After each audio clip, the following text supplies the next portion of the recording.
pessoal do louvor voltar. Vou rapidinho. Bem rápido.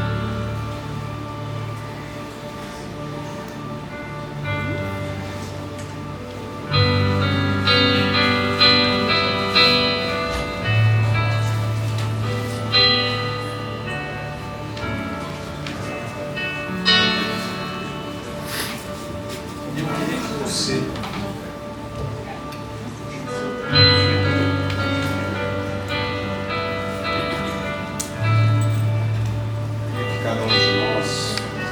fechasse os olhos. Eu queria que voltássemos naquela música por último que cantamos. E eu queria que vocês prestassem atenção no refrão dessa música, novamente. Pedi para eles cantarem, e eu queria que vocês cantassem essa música com os olhos fechados, como uma oração intelectual. A primeira vez que eu ouvi essa música, eu ouvi na voz de um homem que tinha um vozeirão. E eu não tinha nem ideia do sentido dessa música. Quando eu ouvi esse homem cantando, nós estávamos no cume de um monte de madrugada orando, e esse cara começou a cantar. E eu comecei a entender o quão é profundo essa música. Meus filhos é uma das que eles mais gostam de cantar. E eu preciso que vocês entendam a profundidade dela, porque ela tem a ver com a nossa palavra hoje. Amém? Feche seus olhos.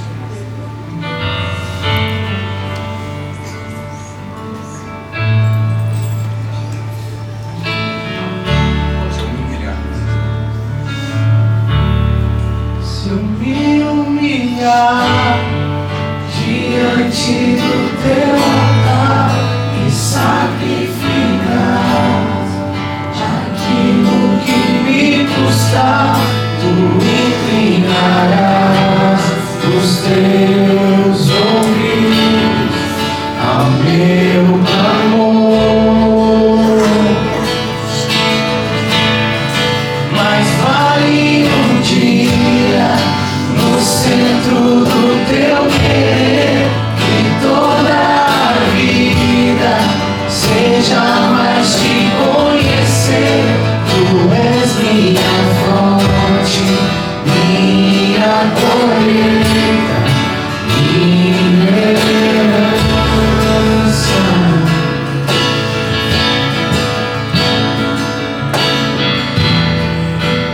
A minha fonte é o teu amor, minha colheita é o teu amor, minha herança é o teu amor.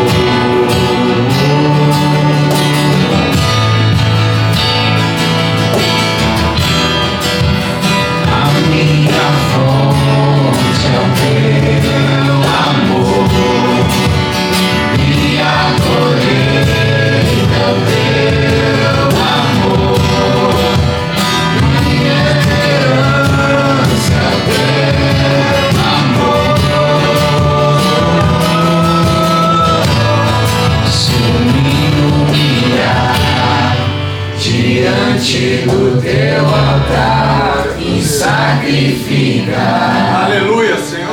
aquilo que me custar, tu inclinarás os teus ouvidos ao meu clamor. Mas vale um dia no centro do teu querer, e toda a vida seja mais te conhecer. Tu és minha fonte, minha colheita, minha herança. Se eu me humilhar diante do teu altar e sacrificar aquilo que me custar, tu inclinarás os teus ouvidos ao meu clamor.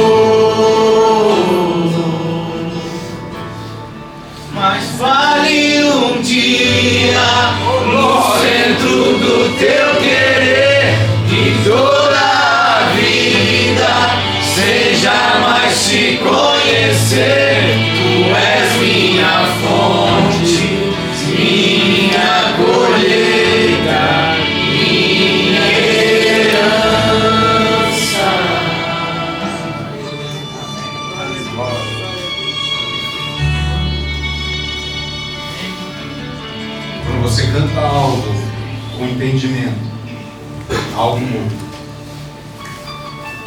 O espiritual se conecta ao natural e vice-versa. Sabe por que é tão difícil entender Deus? Por causa do nosso eu. E essa música está falando disso.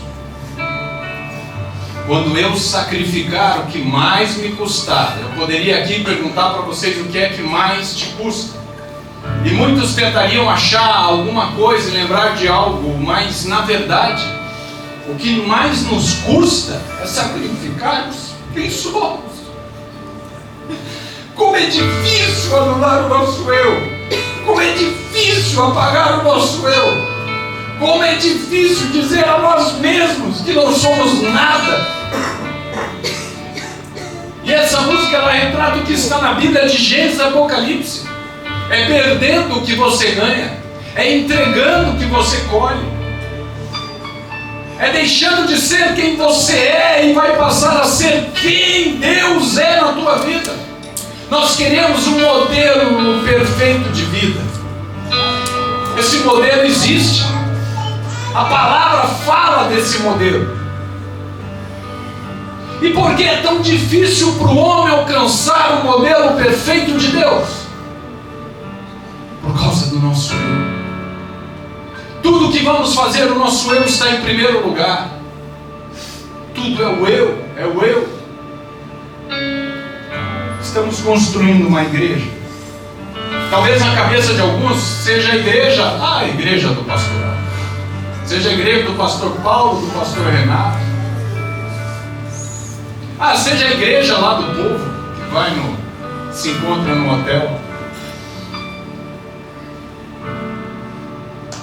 Talvez você não viu uma outra igreja sentada aqui. Eu vi. Quantas crianças nós tínhamos aqui? A igreja é assim, ela é espiritual. Se não vale para você, talvez valha para eles. E vale a pena para você fazer isso por eles. É deles que se trata, não é de nós. Não é da gente. E hoje eu queria falar com vocês sobre isso, sobre família. E minha palavra vai ser muito breve. Mas eu espero que o que eu falar para vocês saiam daqui entendendo que tudo diz a respeito com essa música que foi cantada. Muitas vezes eu te pergunto, a tua família é um campo de batalha ou ela é um jardim de Deus? O que é a tua casa? Eu não sei se vocês sabem, mas quando vai se falar de família, que é uma palavra que se encontra tanto no Velho quanto no Novo Testamento. No radical original da palavra, ela diversifica em vários sentidos. Tanto no Velho como no Novo Testamento, ela vai também se referir à casa de Deus, o templo de Deus. Ela vai se referir a viver juntos, a serem aqueles que são da mesma casa, aqueles que são da mesma linhagem. É o local interior, é o templo de Deus, é a morada de Deus, é a casa de Deus. Vários momentos na palavra, no Velho e no Novo Testamento, família significa isso. Unidades e unidades no Senhor. A palavra família diz muito mais, portanto, mas eu não vim aqui falar do radical. Eu vim falar de dois princípios que você tem na palavra. Um está lá em Gênesis 2:18, onde Deus ele já disse na criação: não é bom que o homem esteja só. O Senhor Deus disse ainda: não é homem que o homem esteja só, farei para ele uma auxiliadora que seja semelhante a ele. Duas coisas. Deus está dizendo: não é bom que esteja só.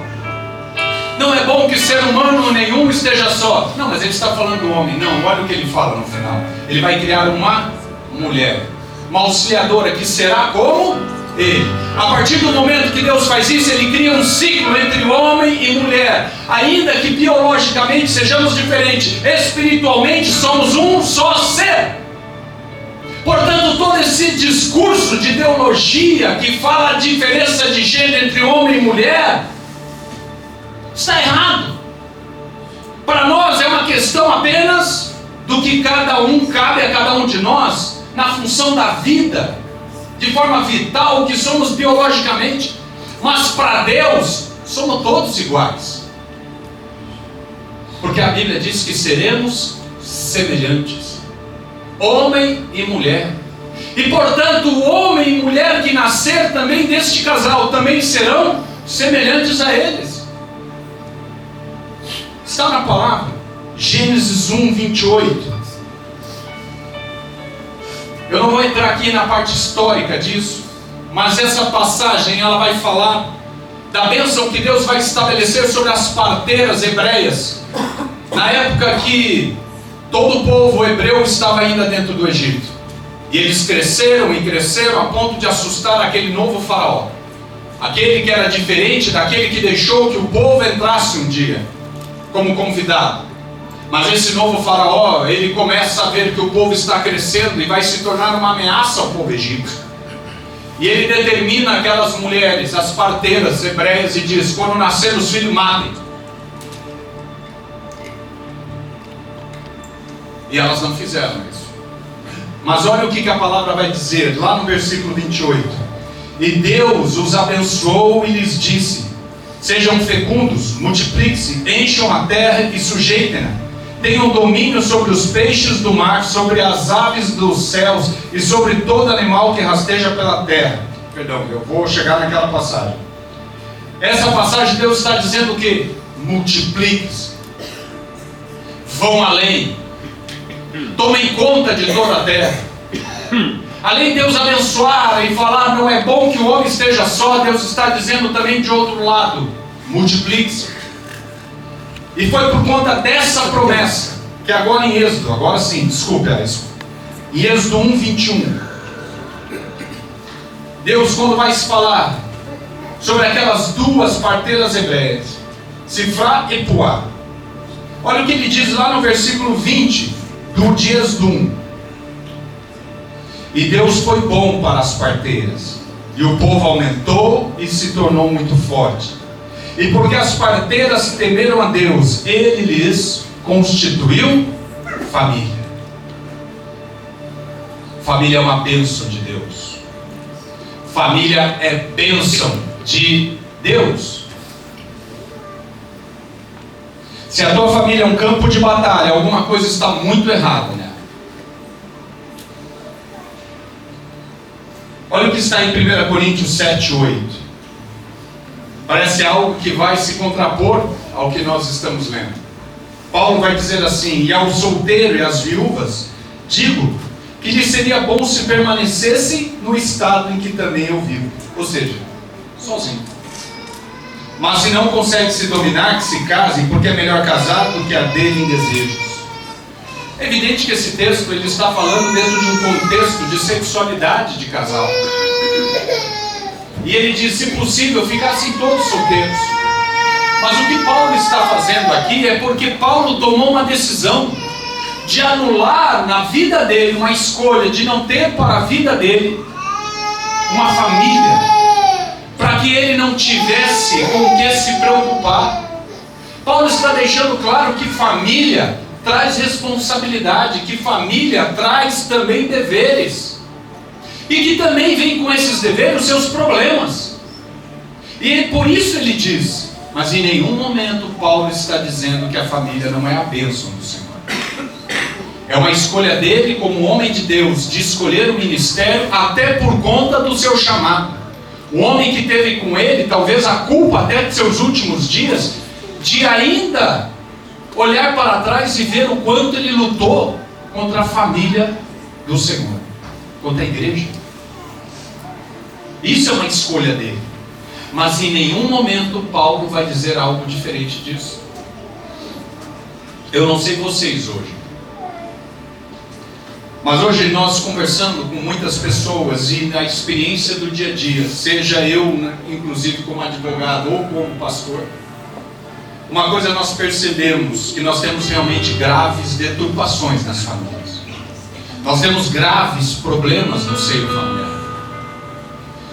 E eu vou dizer uma coisa para vocês: de tudo que nós pudéssemos falar aqui, ontem ainda de noite eu falava isso com a Juliana. Eu tinha até combinado que ela estivesse aqui comigo, mas eu acho que ela está lá para fora, com as crianças, e nós tínhamos conversado sobre isso. Ela lá atrás. Ué. E nós percebemos que hoje há um reflexo da falta de discernimento do corpo espiritual e da igreja, que reflete nas famílias. E isso é refletido por quê? Por uma palavra que hoje nós percebemos claramente dentro dos lares: intolerância. Talvez você não saiba o que é que leva à intolerância, mas eu já vou te dizer de pronto. A intolerância tem a ver com aquela música que cantamos. Somos intolerantes ao ponto de anular o nosso eu. E hoje um grande mal que temos no meio das famílias é a intolerância. Somos intolerantes com os filhos, somos intolerantes com a esposa, somos intolerantes com o marido, com a mãe, com o pai, com o filho. Somos simplesmente intolerantes. Porque não somos capazes de olhar para o outro, porque estamos tão preocupados em olhar para nós mesmos. Não estamos olhando a dor do outro, porque eu me preocupo com a minha dor. E a minha dor é tamanha que eu não tolero a deficiência do outro. Mas é interessante que o mesmo Paulo que fala que é interessante que o homem ficasse sozinho por conta do ministério. Paulo também ele vai mostrar uma carta de amor muito profunda. Está lá na carta que ele escreve à igreja de Éfeso, a carta aos Efésios. Todos sabem que no capítulo 5 e 6 nós temos as palavras de Paulo falando dos deveres de um lar cristão, do que é ser um bom pai, do que é ser uma boa esposa, o que é ser bons pais, bons filhos, boa esposa, bom marido. Mas talvez, eu não sei se vocês já pararam para ver a topografia desse livro. Isso está no final do livro, no capítulo 6 e no capítulo 5 e 6, os dois últimos capítulos da carta. Mas o interessante é que ele começa com a carta num raciocínio a chegar àquela família, aquele modelo de família que está em capítulo 5 e 6. Eu não sei se você sabe, a escrita original da Bíblia, ela não tem divisão de capítulos e versículos. Isso são das edições. Nós criamos isso para facilitar a leitura, mas é um livro só. É uma carta só. Ela não é segmentada no seu pensamento. Ela é apenas ordenada em ideias. E é isso que Paulo está mostrando. Que o livro de Efésios seja na tua vida um mapa para a felicidade da tua família. Porque é isso que ele começa a mostrar. No capítulo 1, por exemplo, ele vai falar de quem é Cristo. Ou seja, antes de eu chegar na família, eu falo da figura central que é Cristo. Antes de chegar na família, eu falo de quem Cristo é. Porque é nele que é revelada toda a perfeição da divindade de Deus. Que o próprio livro de Efésios vai falar que ficou escondido para a antiguidade. E Deus resolveu revelar isso ao homem, ainda que lá atrás já tivesse profetizado sobre Cristo. No capítulo 2, ele vai falar da condição caída do homem. No capítulo 3, ele vai falar do poder de transformação daquele Cristo, de quem ele falou da sua natureza. No capítulo 4, ele vai falar da unidade de fé. Antes de falar da família, ele fala da unidade de fé no corpo espiritual. A igreja santa. No 5 e 6 ele vai entrar na família. E vai terminar o 6 falando da chamada armadura de Deus, que nós lemos outro dia. onde Ele nos deixa as armas para lutar com aquilo que há no mundo espiritual. Se não é assim, vamos ver esse mapa. Olha o que está em Efésios 1, 2, 3. Ele começa deixando claro, Efésios 2, 1, 3. O capítulo 1, como eu disse, nós vamos passar. Mas o capítulo 1 ele está falando de quem Cristo é. O poder sobrenatural de Deus feito no seu Filho para salvar a humanidade. Agora no capítulo 2 ele já começa a identificar quem nós somos. Quem você verdadeiramente é. Você jamais vai entender o que é uma vida em família se você não entender o que é o teu eu. Você jamais vai entender por que é importante sacrificar o teu eu, se você não sabe quem você realmente é. E ele diz assim, Efésios 2, 1, Ele lhes deu vida quando vocês estavam mortos em suas transgressões e pecados, nos quais vocês andaram noutro tempo, segundo o curso deste mundo, segundo o príncipe da potestade do ar, do espírito que agora atua nos filhos da obediência. Entre eles também nós todos andamos no passado, segundo as inclinações da nossa carne, fazendo a vontade da carne e dos pensamentos. E éramos por natureza filhos da ira, como também os demais. Olha onde Deus está te colocando. Deus está dizendo que aquela vida da onde Ele te tirou, você era morto. Ainda que você fosse cheio de você, Deus está dizendo que você é morto. E morto nada sente. Nada sente. Além disso, Ele está dizendo que você está debaixo de uma desobediência que comanda esse mundo e que nos torna tão insensíveis às coisas de Deus, que evidentemente eu me torno insensível às coisas humanas. Deus está identificando quem nós somos e a influência maligna que existe à nossa volta. Aí vamos para Efésios 2, 8, 9. Porque pela graça vocês são salvos mediante a fé. Olha o que ele vai dizer. E isso não é dom de vocês, isso não vem de vocês, é dom de Deus, não de obras para que ninguém se glorie, pois somos feituras dele, criados em Cristo Jesus para boas obras, as quais Deus de antemão preparou para que andássemos nela. A família é uma bênção, mas existe um caminhar até ela. E você não caminha até a tua família abençoada se você não entende a tua natureza, que você é morto sem Deus, e que segundo, além de tudo isso, tudo que você fizer não vai vir de você. A bondade que você vier não virá de você. Nem mesmo o dom da fé é teu, porque é dom de Deus.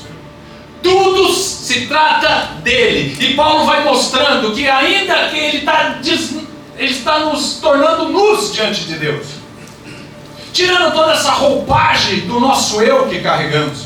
E ele está dizendo assim: e tudo que ele fizer ainda não será você, será ele. Olha a condição que Paulo está nos levando. Aí vamos para Efésios 2, 11 e 13, onde ele diz assim: portanto, lembre-se que no passado vocês eram gentios na carne, chamados incircuncisão por aqueles que se intitulavam circuncidados, que é feita na carne por mãos humanas. Naquele tempo vocês estavam sem Cristo, separados da comunidade de Israel e estranhos à aliança da promessa, não tendo esperança e sem Deus no mundo. Mas agora em Cristo, vocês que antes estavam longe foram aproximados pelo sangue de Cristo. Primeiro ele está explicando quem Cristo é, depois ele nos explica quem somos, a nossa situação, e agora ele começa a mostrar o que começa a acontecer quando nos alinhamos com Deus por meio de Cristo. Primeiro papel é ter o acesso que Israel também teria. é ser levado à condição de coerdeiro ao lado do povo que foi escolhido. Isso é em Deus. Terrenamente éramos separados, Deus diz: não mais, todos vocês são meu povo. Eu chamo-os para serem iguais. Iguais como Deus fez a mulher, semelhante a mim. Como vai fazer o meu filho, minha filha, semelhante a mim? Semelhante a minha esposa. Somos todos iguais diante dele. Efésios 2,18. Zezé vai dizer assim: e quando veio Cristo, evangelizou paz a vocês que estavam longe, e paz também aos que estavam perto. Agora olha o que ele vai dizer no 18. Porque por meio dele ambos temos acesso ao Pai. Agora olha o que ele vai dizer: em um só Espírito. Ele começa a nos explicar que podemos chegar a Deus ainda que formos homens caídos, pessoas caídas, mortas, distante de Deus, embriagados com o nosso próprio eu. Mas esse acesso ele vai acontecer por meio do seu Espírito. Olha como ele vai levando onde ele quer. Efésios 2:20 e 21. Nele todo edifício bem ajustado cresce para ser um santuário. Lembra que eu falei sobre família? Que família, no Velho e no Novo Testamento, vai se referir à casa, vai se referir ao templo de Deus, vai se referir àqueles que são da mesma origem. Ele está dizendo isso, que começa a ser bem ajustado, dedicado ao Senhor. Nele também vocês estão sendo edificados. Olha o que ele vai dizer: juntos com os outros. Ele não falou ainda de família. Ele está adentrando agora sobre algo que nós chamamos família espiritual, a igreja de Deus. Paulo está começando a dizer que primeiro começamos a ser alinhados a Ele, depois começamos a ser alinhados ao outro. E isso se chama família de Deus, junto com os outros, para serem moradas do Espírito Santo, aquele que nos dá acesso ao Pai. Se eu chamo o Espírito para morar comigo e morar com outro ao meu lado, e eu digo que o Espírito mora comigo, portanto, se é Ele aquele que me dá acesso a Deus, eu estou dizendo que o meu acesso passa a ser contínuo. O meu acesso a Deus, quando o Espírito está fazendo morada entre eu e você, o nosso acesso é contínuo. Efésios 3:10.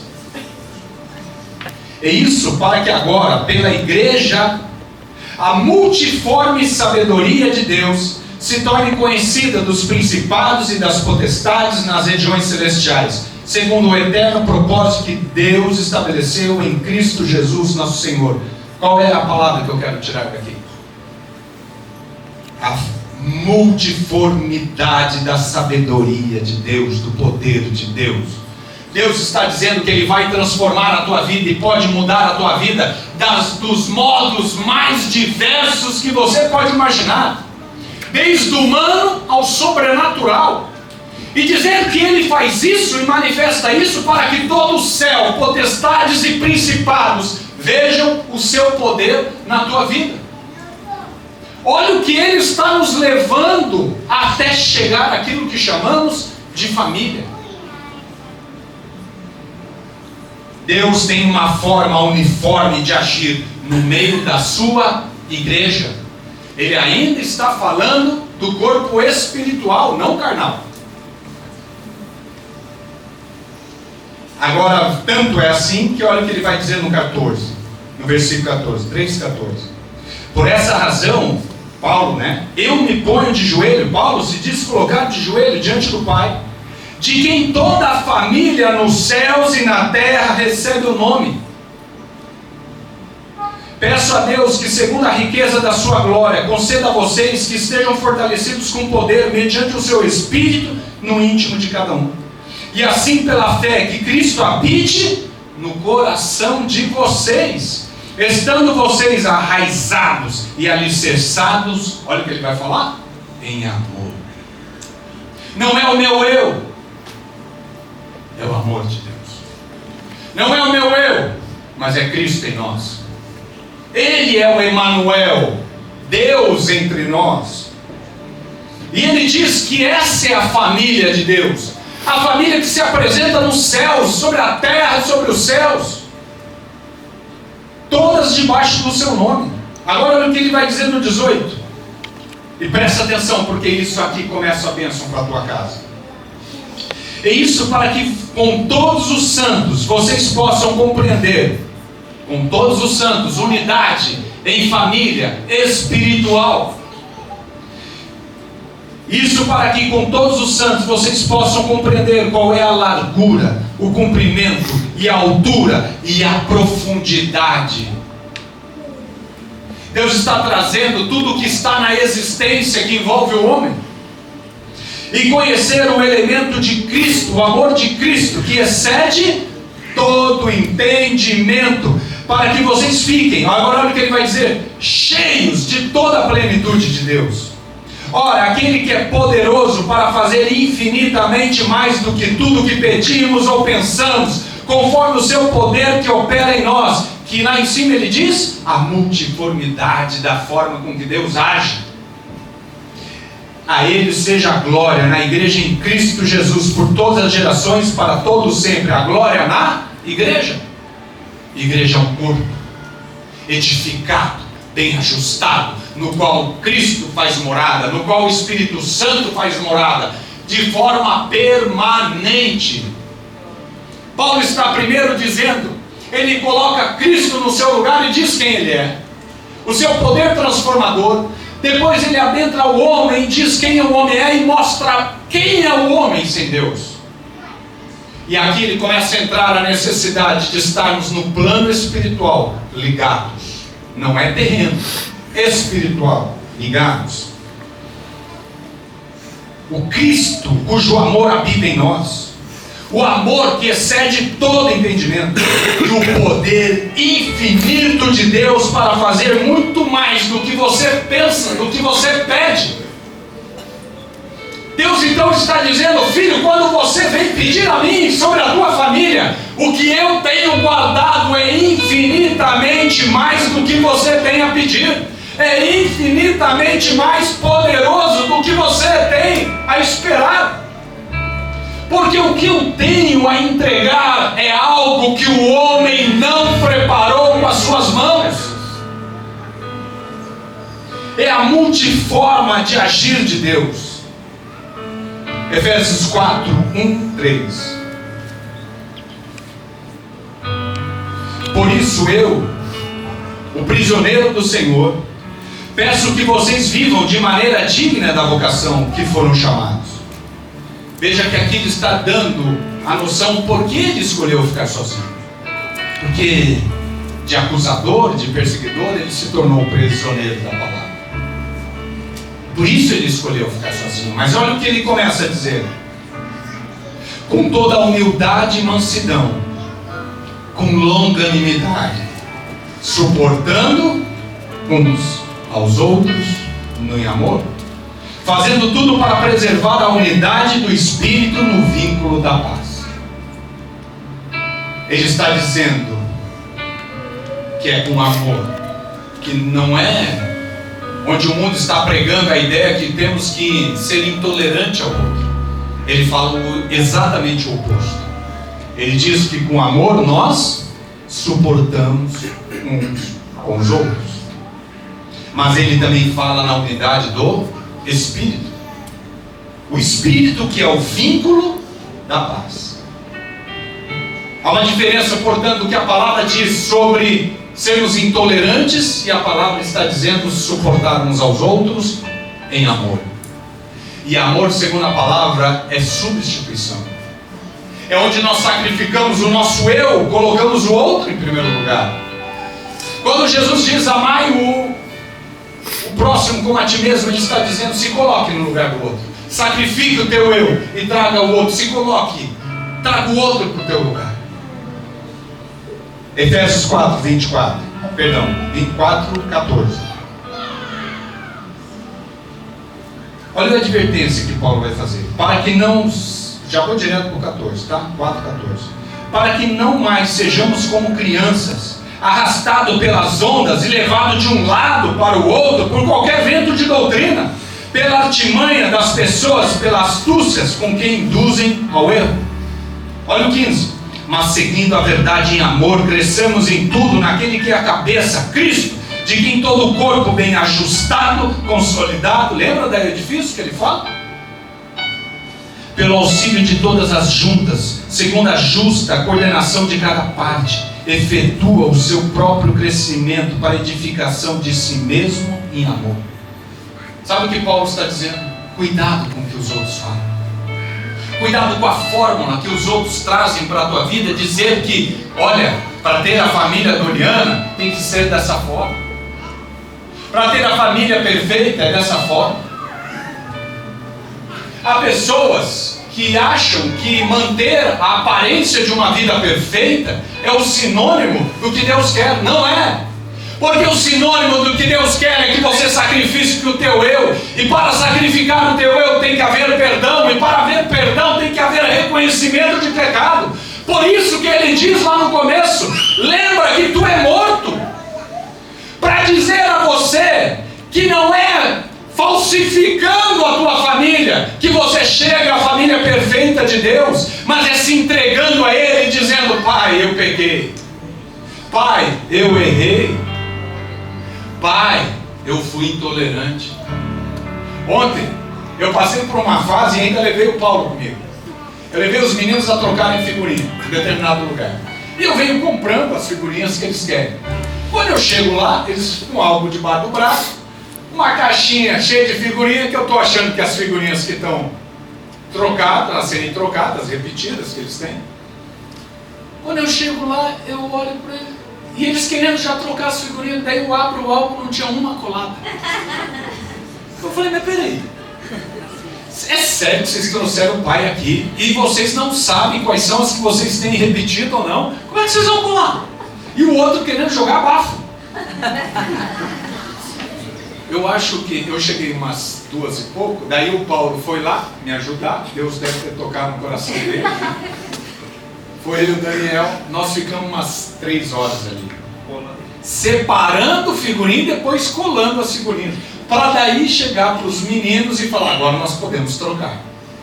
Agora você imagine, né? Eu que sou uma pessoa paciente, minha mulher sabe disso, mas cheguei ao ponto de perder a paciência, de tão irritado que eu estava, né? Com uma dor nas costas. E o duro é eu entrar no carro depois, 3 horas depois, indo para cá, eu falei: ó, vocês me deixaram com o meu pescoço doendo. O outro falou: eu também estou, pai. Aí eu falei: alguma coisa você aprendeu. Mas uma frase o Paulo disse: amigo, faz parte da convivência minha com meus filhos. É por isso que eu sou pai, porque eu tenho que ensinar. E é ali que eu ensinei eles e falei: filho, nós temos que colar figurinha por figurinha, depois nós vamos decidir o que tem. Acabamos não indo por propósito que tínhamos, embora eles conseguiram o que queriam, mais um pacotinho de figurinha. Irmãos, intolerância não combina com sujeitar-nos aos outros, suportar-nos aos outros.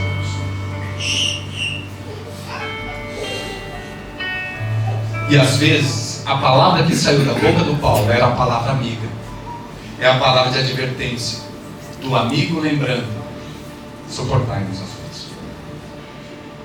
Não é os exemplos que o mundo está nos dando, porque lembra de onde nós fomos tirados, que Paulo está dizendo? Homens que estão debaixo de um poder neste mundo, com ensinamentos que nunca saíram do coração de Deus. Nós estamos deturbando a família, a ponto de que as pessoas podem achar que elas simplesmente podem se desvincular de um elo, de marido com mulher e mulher com marido, a qualquer tempo. A Juliana ainda estava falando isso. Hoje está muito fácil para as pessoas acharem que elas podem simplesmente dizer ao outro: acabou. quando Paulo está dizendo antes de chegar nesse acabou, antes de chegar, é porque você está dizendo acabou para a tua família carnal. Mas Paulo está dizendo que antes dessa família existe um caminho, que é uma família espiritual, onde somos ajustados debaixo do mesmo amor, onde Cristo tem que fazer morada entre nós, onde o Espírito mora entre nós para me dar acesso contínuo ao Pai.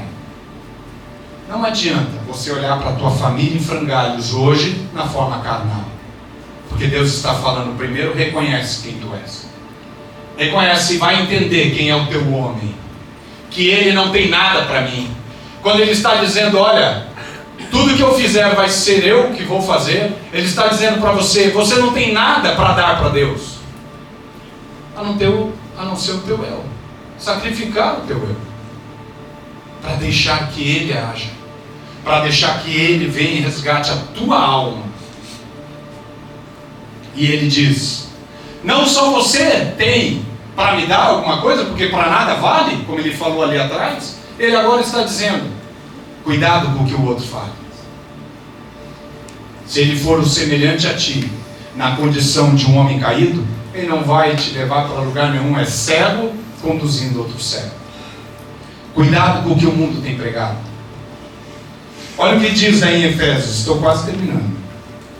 Efésios 4:17. Diz assim, não vivam mais como os gentios, que vivem na vaidade dos seus próprios pensamentos. Olha lá no 18, separados da vida que Deus concede por causa da ignorância em que vivem. E olha o que mais? Pela dureza do seu coração. Sabe qual é a dificuldade maior de Deus chegar no homem? É a ignorância e um coração duro. Cerviz dura. Homem que não é capaz de se ajoelhar diante de Deus e dizer, eu sou errado. Você não vai entender o que é ter uma família diante de Deus se você não conseguir fazer isso. Primeiro, entender o que está na palavra. Segundo, quebrar essa ignorância. Entender quem é você e quem é Deus. Porque Deus coloca o homem no seu devido lugar. E coloca as coisas santas no lugar onde elas devem estar. E vira para o homem e diz para o homem, clama a mim. Tudo que eu fizer não é de você. Tudo que você fizer não vai vir de você, vai vir de Deus. Porque o que vier de você é chegar na família de frangalhos da mesma forma. Portanto, se a tua família tem virado um campo de batalha, alguma coisa está errada nesse circuito. Ou você não entendeu quem você é, quem Deus é, ou você não entendeu o que é unidade do corpo espiritual antes de ser unidade no corpo material. Para acontecer um rompimento de um casamento é porque algo já aconteceu lá atrás. Em algum momento, o rompimento no mundo espiritual, ele se desfez. A unidade no corpo espiritual, ela desfaleceu. Olha o que ele vai falar no 22. Quanto à maneira antiga de viver, vocês foram instruídos a deixar de toda a velha natureza, que se corrompe segundo os desejos enganosos, e se deixar renovar do espírito, do entendimento de vocês, e a se revestir da nova natureza criada segundo Deus, em justiça e retidão, precedentes da verdade. E a verdade é Cristo.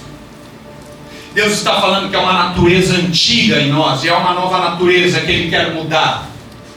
Para você chegar na família perfeita, veja, é uma carta só. Em toda ela, Ele está fazendo um percurso para chegar na carta perfeita. E a nossa velha criatura nos impede de sacrificar quem somos. Você está vendo a profundidade daquela música? Por isso ele vai dizer, mais vale um dia no centro da vontade de Deus do que toda uma vida sem jamais conhecer. O homem não sabe o que Deus tem para ele, porque Deus tem um amor, uma forma multiforme que nós não imaginamos. Ele é muito mais do que pedimos, do que pensamos. Aleluia. Deixa teu eu, mata esse homem que já não te leva para lugar nenhum, porque estamos com Isaías 53:6. onde ele diz que nós somos como ovelhas perdidas, cada um para os nossos caminhos. Só que ele está trazendo a palavra e dizendo que é uma unidade espiritual, somos edificados, arraigados, muito bem estruturados debaixo de Cristo. Por isso, irmãos, tem até uma música muito antiga, que é aquela que dizia: a começar em mim, muda corações. A começar em mim, muda corações, Pai. Pai, eu quero uma nova família, mas é começar em mim. Não é, Senhor, muda minha mulher, muda meu marido, Pai. A começar em mim, eu sou aquela velha criatura que às vezes quer aparecer, mas eu não tenho nada. Pai, eu sou aquele velho homem morto que não distingo nada. Pai, muda o meu coração para antes mudar o coração da minha mulher. Muda o meu coração antes de mudar o coração do meu filho. Efésios 5:1, ele vai dizer: portanto, sejam imitadores de Deus, como filhos amados, e vivam em amor. Ele agora está chegando na família. Como também Cristo nos amou e se entregou por nós como oferta e sacrifício de aroma agradável a Deus. É amor, e vai ser sempre amor, e amor, e amor. Nós temos que ser imitadores de Cristo, amor e sacrifício. É a música. Se você não entendeu, eu vou ler esse último versículo. Tem uns 2 versículos aqui para você. Olha o que diz em Efésios 5:14. Antes dele chegar na família. Perdão, agora ele já chega na família. Está chegando. Ele vai adentrar daqui a pouco sobre o que ele diz para homens e mulheres, e filhos e pais. No 5:14 ele diz: por isso é que se diz: desperte, você que está dormindo, levante-se dentre os mortos, e Cristo o iluminará. Desperta, ó tu que dormes. Cristo está gritando. Se você não entendeu isso, Eclesiastes 9:5 vai dizer que os vivos sabem que vão morrer, mas os mortos não sabem mais nada. E não tem nenhuma recompensa a receber, porque a memória deles já os faz no esquecimento. Olha o que ele vai falar ainda no 9:6. Amor, ódio, inveja, para eles já não existe mais. Eles estão afastados para sempre de tudo o que se faz debaixo do sol. Deus está dizendo: quem é o homem morto? Você sem Deus é um homem morto. Você sem Deus é uma mulher morta. E Efésios 5:21, ele vai terminar dizendo assim: antes de adentrar a família, olha o que ele diz: sujeitem-se uns aos outros no temor de Cristo. Suportai uns aos outros. E agora, sujeite uns aos outros. Sacrifica o teu eu, por amor à tua família. Você quer uma família abençoada? A bênção não vem da forma externa, ela começa dentro de você. E de dentro de você, ela enraiza nos demais. Porque antes de enraizar na família carnal, aquilo que está em você tem que enraizar na família espiritual. Quando você tem um espírito contigo, quando você tem um amor contigo, e você está dentro do centro da vontade de Deus, a conexão espiritual é perfeita. E quando ela é perfeita, aí sim as coisas no mundo carnal começam a acontecer. Há pessoas que já não entendem por que estão vivendo de abismo que chama outro abismo, porque é isso que a palavra diz. E o morto, longe de Deus, ele vive de abismo que chama outro abismo. Quando a palavra está dizendo que aquele que se sujeitar um ao outro, se suportar um ao outro em Cristo, ele trará o alumiar, ele fará nova todas as coisas. É assim. Desculpa. desperta tu que dormes, levante-se dentre os mortos, e Cristo o iluminará. É disso. Provérbios 15:1, ele vai dizer que a resposta branda desvia o furor, mas a palavra dura suscita ira. Em Colossenses 3:13, ele vai falar da velha natureza de novo e da nova natureza, dizendo: abandone a tua velha natureza. E ele vai dizer no 3:13: suportem-se uns aos outros e perdoem-se mutuamente, caso alguém tenha motivo de queixa contra outra pessoa. Suportar não tem a ver com ser intolerante. Suportar uns aos outros. Essa é a palavra que temos que ter conosco.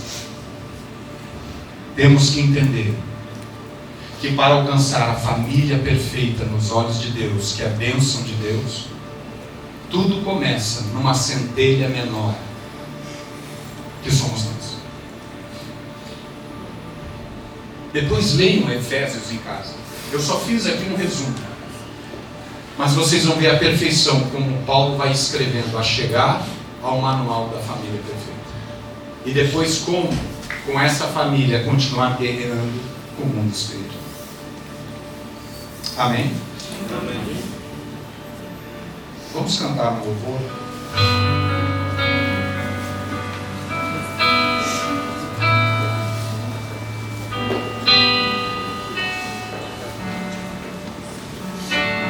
Feche teus olhos. Vamos orar. Portanto, você quer orar pela tua família? Ore por você. Resgata em você a centelha de Deus. Acorda, irmão. Acorda da tua condição de morte.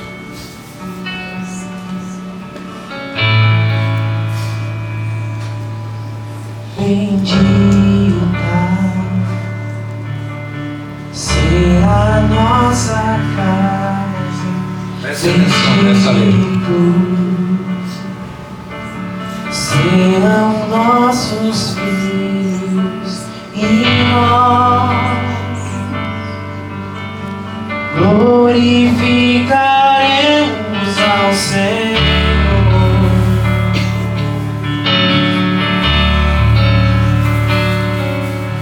Minha casa não será abalada em Cristo, está alicerçada em nós, glorificaremos ao Senhor.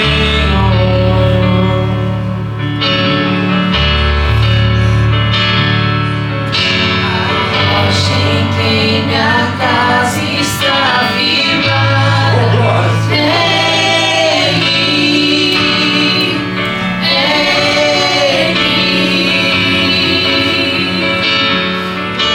O amor que alcançou a minha casa. Reconheça teu erro diante de Deus.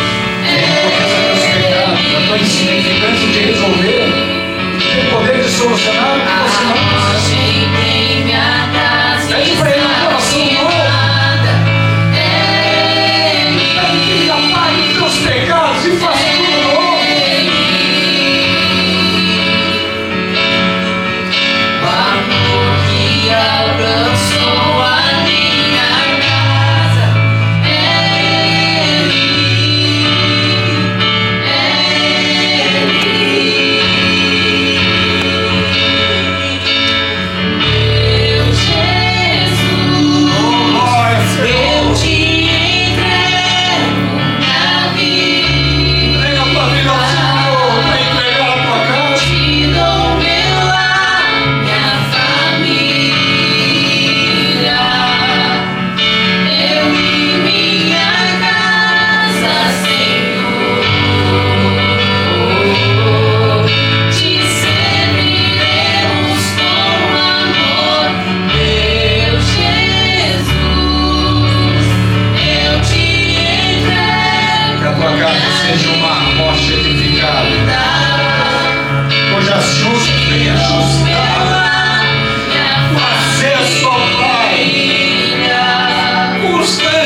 Senhor Pai. Entregamos essas famílias, essa igreja espiritual antes de tudo, essa casa espiritual, essa família espiritual que se apresenta a Ti, Pai. Entregamos a Ti com as suas orações, seus pedidos de súplica, de arrependimento, de reconhecimento de que não somos nada sem Ti. Portanto, Pai, faz um transformar nessas casas. Faça algo que nós homens não podemos. Entra com a Sua presença, o Teu Espírito, ensinando, Pai, a viver em amor, a viver em comunhão, a viver como um só corpo em Cristo. Somos corpo, uma só família em Ti, Senhor. Manifesta em nós o Teu poder na Sua forma multiforme, o modo mais variado do Teu poder, curando, sarando, curando filhos, filhas, pais, mães, maridos, esposas. Cure essas dores, esses corações machucados, feridos. Que possamos perdoar a nós mesmos e pedir perdão, Senhor, ao outro. Perdoa a Tua igreja, perdoa essas famílias. Transforma, Senhor. Faz um novo corpo em Ti, Pai. Em nome de Jesus. Amém, Senhor. Estenda as tuas mãos. Que o grande amor de Deus, nosso Senhor Jesus Cristo, e a consolação de todo o Espírito Santo seja com toda a igreja e essas famílias todas, hoje e sempre, em nome de Jesus. Amém. Deus te abençoe, um bom domingo, uma boa semana.